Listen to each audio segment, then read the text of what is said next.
Do you remember Africa? Yes. When you came into my tent that night and you were like, yo, there's a hippo in camp. I'm stalking him. I'm like, I don't think you're stalking him. I think he's stalking us.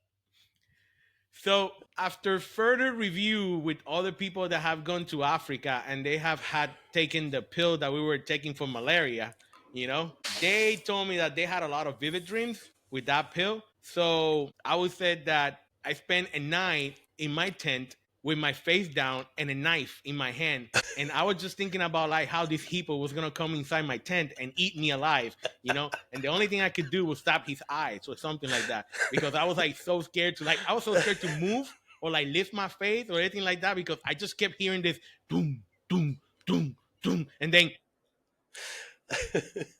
I was just scared, man. I was pissing my pants, if I can say that. And that Malarone is no joke, man. That thing is no joke.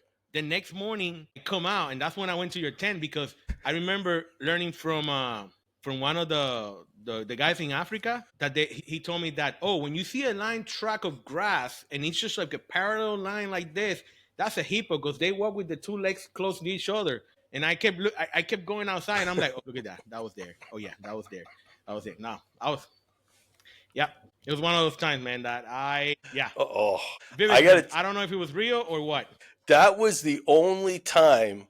There was two things on that trip. It was the only time that I ever felt like they got put back into the food chain. But do you remember that guy? People still don't really even believe when I'm telling the story about like the size of this thing. But you remember the one day we go out and it's like across the horizon, it's literally not making this up, 15, 20 feet high, and it goes for miles. And turns out it's beehives. It's like all the bees. And you remember this guy goes, we're all sitting in the Jeep. He goes, hey, anybody want some fresh honey? And we're all like, we didn't know what he was going to do. We're like, yeah. He ran over, he punched it, he grabbed the honey, and he's running with this thing of bees behind him. And even the other locals, the other Africans are like, what are you doing, you idiot? And somebody yelled at him. He goes, no honey for you tomorrow morning.